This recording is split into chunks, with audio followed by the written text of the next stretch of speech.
When was the last time you truly looked? Not at your reflection, but at your life. Not at your hair or your gig line, or the small new crease in your forehead that wasn't there last year. Your life. The whole of it. Standing quietly behind you, waiting to be seen. We think a mirror is where we go to check ourselves, but a mirror is really the only place in a person's whole day where they're made to stand still. And standing still was the one thing that this man had slowly stopped doing. His name doesn't matter. He'd tell you so himself. He was a carpenter, a good one. The kind of good that people mention as a recommendation to a friend. If you wanted a table that would outlive you, or a door that would still be greeting your grandchildren, you went to him. He built beautiful things for everyone, and that was the trouble, though. No one, least of all him, would ever have called it trouble. In the corner of his shop stood a chair he'd started building for his own front porch. For the evenings, he'd said. Somewhere to sit and watch the light go down. The wood was good. The work was half done. He'd finish it next week. He was always going to finish it next week. In the center of his town there was a square, and in that square there hung a mirror. No one remembered who had put it there. It was tall, framed in old wood gone gray with weather, and along the bottom of the frame someone had carved by hand 3 small words, "What's the rush?" People passed it 1,000 times a week. Most never stopped. The ones who did rarely stayed. They'd catch their own eye, smooth a stray hair, straighten their collar, and move along, a little pleased or a little disappointed, the way people usually are. The mirror had hung there so long that it had become invisible, which is a strange fate of anything we see every single day. The carpenter passed it every morning, and every morning he meant to stop. He honestly did. Tomorrow, maybe, when things were a little quieter. Things were never quieter. His shop opened before the sun and closed long after it. There was always another order, another promise, another good reason. And this is the quiet joke of a life like his. Every single reason was a good one. No one ever ruins their life for bad reasons. It's the good ones that do it. The honest work, the growing name, the roof that had to be finished before the rains. Who could argue with any of that? Not him, not his wife, who came to know the shape of his back, leaving before dawn better than she knew the shape of his face. Not his daughter, who was small, and then, somehow, between one order and the next, she wasn't so small. When she was little, she'd come and sit on the unfinished frame of that porch chair while he worked, swinging her legs, telling him something about her day. He'd nod without turning around. Mm-hmm. Is that so? Good. He heard her the way you hear rain, a pleasant sound in some other room. Once she asked him when the chair would be finished, and he told her soon, and he meant it.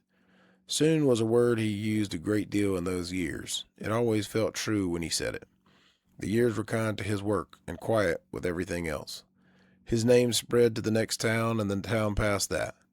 He built a home for the mayor and a grand staircase in the square people came just to stand beneath. He was, according to everyone, a success. He'd passed the mirror in the square, busier now, a little grayer too, though he noticed the gray no more than he noticed the mirror, and he'd think, one of these days. There was a supper he'd never remember, when his wife laughed at something across the table, a real laugh, the kind that used to be the whole reason for supper. He smiled at the sound without ever hearing the joke, and there were the mornings, more than anyone could count, when she lifted a hand to him as he left before the sun was up, and he was already too far down the road, too far into tomorrow, to turn and see it. He stopped seeing the sunsets first, not all at once. You never lose a thing like that all at once.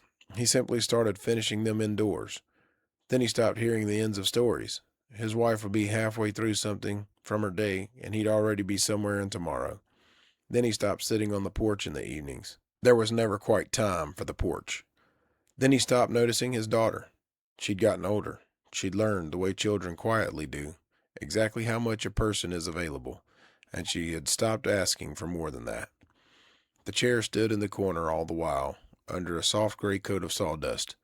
It had been there so long that finishing it now seemed like a forgotten thought of yesteryear. She didn't come to sit in it any more, and he didn't notice that either. None of it felt like loss. That's the part no one warns you about. It never feels like loss. It feels like a Tuesday. It feels like being responsible. It feels like you're doing the right thing. Then one ordinary afternoon, for a reason he couldn't name, Not a crisis nor a thunderclap. He stopped. He was crossing the square with his arms full of work, the same thing he had done many afternoons prior to that, when something about the light, or maybe the hour, or perhaps the weight of all those postponed tomorrows made him set his load down at his feet and stand, finally, in front of the mirror. At first, he saw only what everyone sees, a man. He almost smoothed his hair and moved along, the way he had 1,000 times.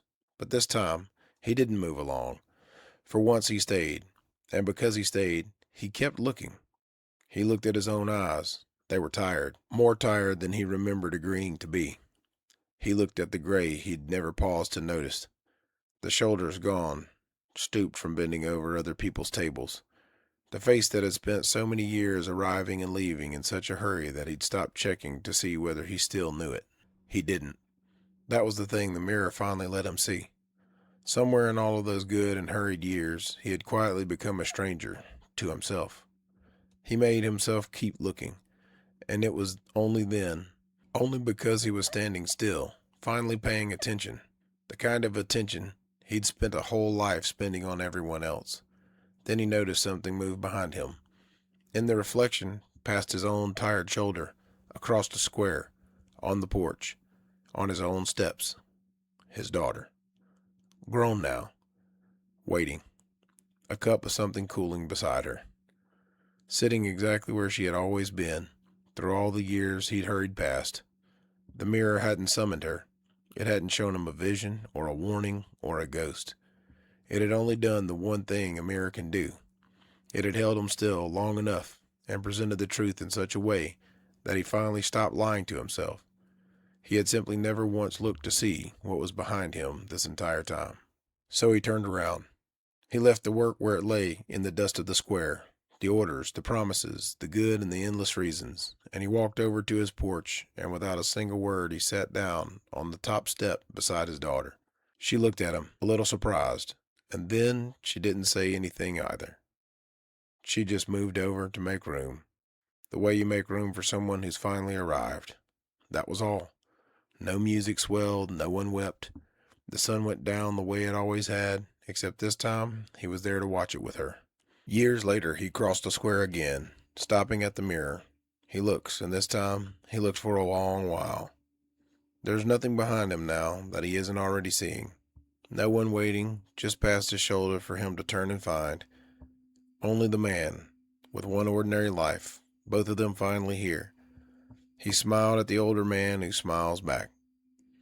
On the porch across the square, the chair sits finished at last, worn smooth in the seat from 1,000 evenings he was there for.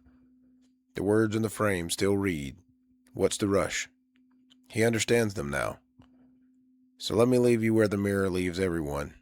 What have you stopped seeing simply because you've been moving too quickly to look? Who is waiting on a porch just past the edge of your attention, patient, and exactly where they've always been? And the person you've quietly become in all that hurry, is he the one you set out to be back when you still had the time to choose? Because the life you're afraid of missing was never ahead of you. It was waiting for you to slow down long enough to notice it. If this story helped you slow down, even for a moment, like this video and subscribe. Ancient wisdom without fluff.